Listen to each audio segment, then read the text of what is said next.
Welcome back to another episode of Women Gone Wild, a space where rebellious, authentic, expressive, creative, free-spirited women who don't fit into a box are celebrated and encouraged to keep popping her shit. I'm your host, Zae, and whether this is your first time here or your 13th time here, welcome. I'm glad you fuck with me. I fuck with you too. So today I would like to talk about just the rise of the dark feminine. What does that even mean? What is the dark feminine? It can look sultry. It can look bitchy. It can look promiscuous. But above all, there are more deeper aspects to the concept of the dark feminine that go way beyond what, is trendy right now on social media. So the dark feminine is the aspect of feminine energy that has to emerge when things are spiritually awry.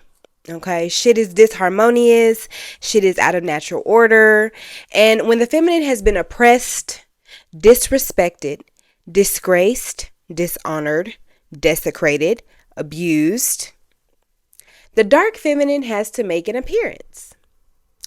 The divine feminine overall is extremely graceful, okay? And many people, many beings, many entities take advantage of this grace. They meet its softness with hardness. They mishandle this delicacy. And they abuse their privilege. And so the dark feminine steps in once the offenders have exhausted all of their chances to make a better choice. Like, the grace that comes with this also includes chance after opportunity for redemption. And motherfuckers don't take it. So she has to rise up and show her ass. This whole shit is directly correlated to the Diddy Cassie situation. And the dark feminine is not playing about setting things straight. Okay? And Diddy had the audacity and the unmitigated gall to get a voodoo loa tattooed on his back. Izili Dantor. A Haitian voodoo loa spirit. Now, let me explain how.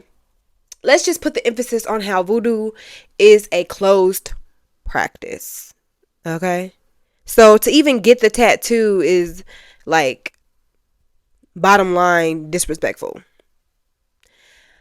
Not only is she a spirit that represents love and vengeance, but she is the protector of women and children. And for an abuser to get this tattooed on their back is like, nigga, how dare you?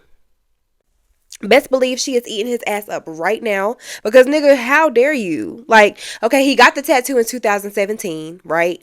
It's 2025. It's been 8 years. He had 8 years to make shit right. Didn't I tell you she gives grace? She gives opportunity. And he did nothing. He did nothing to rectify the situation. He probably did a lot more since 2017. A lot more. And it's not a coincidence that 8 is the number of Saturn, and Saturn is the planet of accountability, responsibility, karma, structure. So if shit is out of whack, best believe it's about to be put back in place. Okay? Like, and I want to talk about how people keep saying, well, she still stayed. Cassie still stayed. Baby girl, she was trapped. She was trapped. She could not leave. He controlled everything. Where she went, who she knew, her money, her livelihood. It wasn't a matter of why she stayed or why she participated. Like, what do you think would happen if she would have said no? You saw them videos of him beating the fuck out of her in the hallway. What do you think would happen if she was to be like, no, I actually don't feel like picking any strippers up to the club and taking them to the hotel to fuck. I don't feel like doing that. Or whatever the fuck they was doing. The nigga crazy.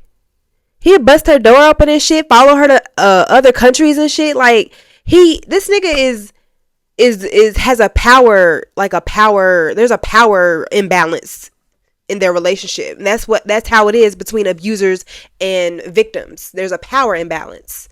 Okay? Consent cannot exist where there is a power imbalance.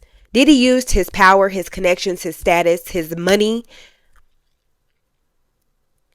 all of which he was able to leverage against Cassie's, her youth, her naivety, her hopefulness, her desire for fame, and eventually her fear. Eventually it got to the point where she stayed because she was scared for her fucking life and her well-being. She was scared for what it would mean to walk away from one of the most powerful men in Hollywood. Like, come on. Or in the music industry, I should say. So, and you know what? I say that she was young, but age really doesn't matter when it comes to abuse. Like, the relationship between an abuser and their victim is usually based on the victim having a need of some sort. Like, this even goes for like children. Children are abused because they have needs. They need to be taken care of. They need to be nurtured. They need to be raised by responsible adults. They need somewhere to live. They need clothes. They need food. They need food. They need shelter. They need to go to school. They need to be encouraged. They need to be supported. And when, that's not being met because they're being abused, that's the dynamic. Like, in as far as like adults, whether it be money, drugs, fame, or a place to stay, like, that's how abusers gain their power and control. They create a dynamic of codependency, which makes it harder for the victim to leave, because it can mean risking or losing their livelihood or whatever they need. And whatever they need, they obviously can't get it anywhere else. So that's why they have no choice but to stay. I mean, that's how Nature Boy was able to form a cult. He portrayed himself as this god that someone could, he portrayed himself as someone who could lead people to salvation and life everlasting. Like, he was God, which is fucking crazy and blasphemous and audacious as fuck, if you ask me. But what those men and women, like, it was men and women, because abusers, they're gender neutral. They don't give a fuck. They will abuse anybody who was willing to be abused. I don't know if y'all know that song. Some are willing to use you. Some are waiting to be used by you. Some shit like that. I don't know how the song go. And I can't sing, but you get what I'm saying. Like, some people want to be, like, some people not want to be, but will put themselves in a position for that. Like, what those people really needed was unconditional love, purpose, direction, guidance, and like some motherfucking therapy, to be honest. Like, a person's right to life, liberty, and pursuit of happiness is like those are birthrights, right? And not to victim blame, but those people relinquished their birthrights in order to join a cult.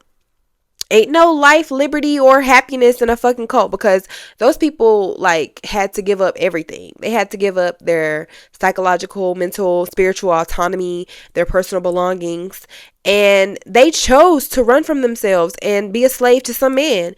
Either because, and a lot of people had kids, a lot of people had like whole jobs and stuff that they worked, and just responsibilities to take care of, and like they didn't want to do that. That was like too much of a challenge. So they chose the easy way out, which was what they thought was the easy way out, which is joining a cult. But, you come to find out after all the abuse and the mistreatment that, nigga, you basically place yourself in hell. And aside from like the victim's journey on this, Nature Boy, in their eyes, Nature Boy had something that they needed: wisdom, knowledge, and divinity. And these are things that, yes, they already exist, that probably already existed inside of them. But instead of searching for it, they gave up their, like everything I said, like their spiritual autonomy, their logic, their discernment. They went against their intuition, forfeited their personal belongings, their money, their IDs, their passports, their phones, to a man who sold it back to them in the form of regurgitated spiritual teachings. Like, there was nothing he said was information that you couldn't get off the internet or from a book. And the relinquishing of their belongings and their minds is what made them extra dependent on him and his quote unquote leadership. So that's how they get you. They make sure that they present themselves as something that, as somebody who has what you need as a victim. And people will say like, oh, those people chose to be there. He didn't deserve prison. Or, as far as the Diddy case, those girls chose to have sex with him. It wasn't rape. Life in prison is crazy. And like, what people don't understand is that God and karma work in mysterious ways, baby. When something appears to be on the surface ain't always what it is. Karma will get you for shit that you thought you got away with. That's how you end up doing life in prison for rape. When you actually killed somebody before, but you thought you got away with it. Like, it seems unfair in the courtroom, but it's more than fair in the astrals. Because what? What's done in the dark will always come to light. Period. That's why I don't play about my intentions and the things that I put into the universe, because I know full well that whatever I put out is going to come back tenfold. That's just like universal law. And I think that acting on that awareness is what it means to be moral. Even if you're not religious, I hope you can at least respect metaphysical laws. For religious folks, in my opinion, that's what it means to have a fear of God. No matter how you put it, it's a simple reverence for the law of cause and effect. Knowing and having a respect for the fact that everything has consequences. Whether you perceive them to be good or bad depends on your disposition. But everything is going to balance itself out one way or another. So you better put out what you want to get back.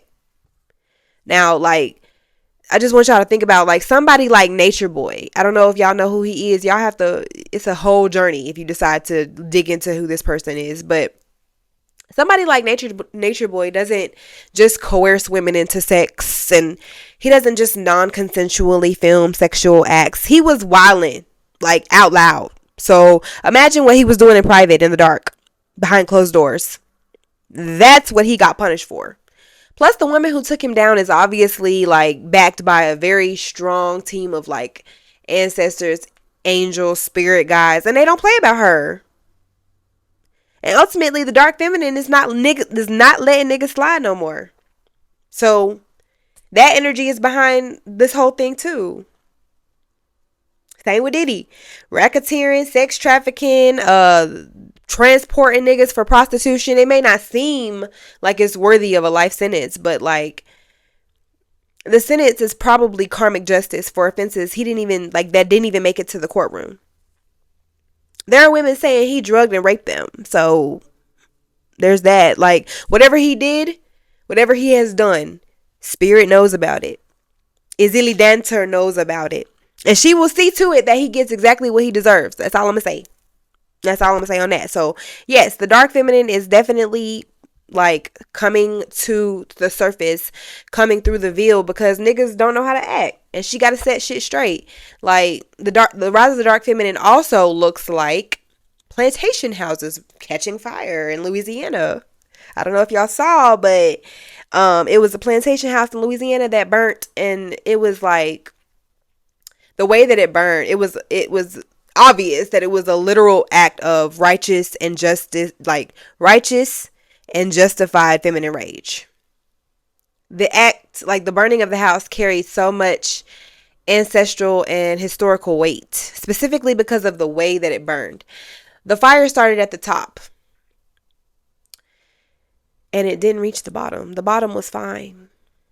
Now, fires usually start from the ground and rise up. This was a very unnatural, non-traditional, supernatural even, like, phenomenon. Many were perceiving it to be a reckoning or an act of divine intervention.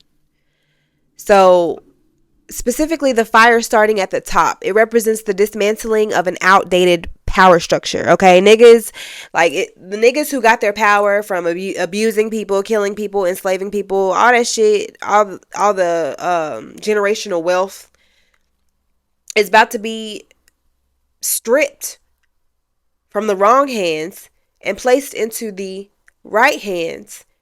That's with the bottom of the house being untouched, represents, is the foundation, the indigenous people, the real power behind how everything was working in the 1800s and, in them slave times. It represented a crumbling of a system that was built on oppression, violence, and abuse. And the silence, like the unchecked shit, oh, it got checked. Niggas spoke up. The fire, the flames spoke up for every soul who was born into captivity out that bitch and died in captivity. It was a karmic bloodline cleansing, a rebirth for the descendants and a veneration for the ancestors. Absolutely. It transmuted general cycles of unchecked violence, abuse, injustice. And if the dark feminine is restoring balance and divine order, like I said, all those people who gained their power in evil and unjust ways are being torn down and eradicated. Period. I believe this spiritual reckoning began on the last solar eclipse that we had on April 8th, 2024. That's 4/8/2024. That's a lot of 4s and that's a lot of 8s. Karma, accountability, truth, structure, stability, foundation, reflecting natural order and balance. This is not a game. This is not a game. So I also wanted to talk about that statue in New York. Y'all know which statue I'm talking about. Y'all know which one. The statue of that big, black, beautiful woman in Times Square. Like, let's break her down let's just analyze her appearance for like 2 seconds. Okay? She's not making any facial expressions. Her face is resting. She's not performing for nobody. She's not crying. She's not screaming. She's not laughing. She's not doing nothing. She just chilling. She just there. Her clothes, they look simple and comfortable. She's covered up. And she look like she just chilling.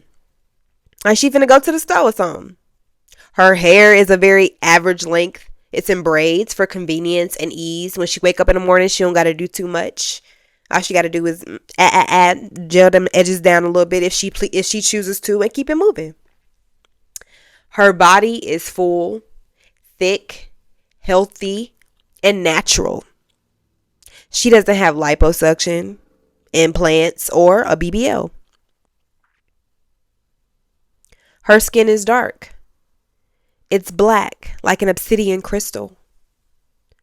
And you know what? She's just standing there, being, not doing anything, just existing and taking up space. And people hate it. People hate it. And I understand, not even I understand, it's expected of the non-blacks to have something to say about this statue because they're racist, period, right? But I'm beginning to see that everyone, even other black women and black people, hate the sight of the average black woman. If the statue would have depicted an extraordinarily fit woman with like a tiny, tiny waist and big ass titties and wide hips and long legs and a huge afro and like lighter skin, the people would have gone for it. Even if she was dark skinned. As long as her body was like the standard, it would have been cool. If she would have been dressed in nothing but a bed sheet with a face that's screaming and crying, depicting trauma and pain, people would have loved it, as long as she met the unattainable and unrealistic beauty standard that has been set for black women in this society. But because she resembles a average black woman, an auntie, a sister, a cousin, people feel like it's a mockery. Like she's a mammy. She's fat and black and dark skinned and ghetto looking. Is that what they think of black women? Is that what you think of black women? Is that what you think of fat, dark skinned black women? Like their appearance is offensive to you? Like you're offended by their by the fact that they exist? Because that's what it's giving. First of all, the statue was an accurate representation of many black women walking and breathing among us. And they're beautiful. And the reason why people can't pinpoint her beauty in the statue is because it's hardly represented in the media. It's not represented until it's time to play in a trauma drama or a slave movie. Hello. Yes, I have Tyler Perry on the line, darling. He wants to speak with you because you are perfect for a new role. You know what I'm saying? Like, I see this type of woman everywhere, every day. And she's beautiful to me. The statue is a depiction of a lady who has a law degree, drives a Toyota, and loves rom-coms. The fuck? Like, y'all are weird. Y'all are weird. Like, okay, not all women are fat, so she can't represent all black women. Not all women are skinny with a Coke bottle shape. Therefore, if we really keep it in a buck, no woman could possibly represent all black women because we come in so many shapes, sizes, shades. There's absolutely no way that one woman can be the black woman. However, y'all are perfectly okay with a woman who, even though she doesn't look like all black women or even the average black woman, y'all are okay with her being projected as the representation of all black women as long as she looks like Beyonce. And I'm sure y'all are gorgeous out there listening and watching, but 97% of you look nothing like Beyonce Knowles Carter. Let's be real. And I really think it has a lot to do with like people being very uncomfortable with what's familiar.